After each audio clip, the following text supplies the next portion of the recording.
Kazanın oluş şekli bu tarlayı yakmıştılar. Anız yanıyordu. Yol tamamen kapanmıştı.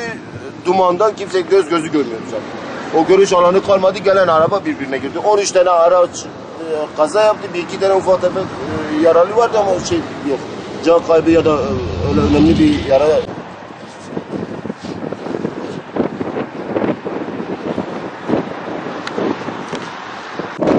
Diyarbakır'a gidiyorduk. O anda tarla yanıyordu herhalde orada. Duman yola gelmişti. Gözü görmüyordu. İlk başta iki araba burada birbirine girmişti. Biz de onları fark edemedik. Biz de geldik, onlara girdik. Arkamıza gelen bize girdiler. Böyle zincirleme kaza oldu. Maddi hasar çok büyük. Ölü yok, yaralı var. Çok şükür bir şey yok. 11 tane araba birbirine girdiler. İleride de benim tahminime göre bir 6-7 kişi vardır orada. Durum bu. 692 8456.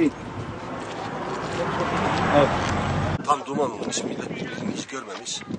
Görmeyince duman bile araba birbirine girmişler. İşte gördüğünüz gibi. Arkadaş ne yapacağını şaşırmışlar. Daha başka ne diyeceğim bir şey diyemez.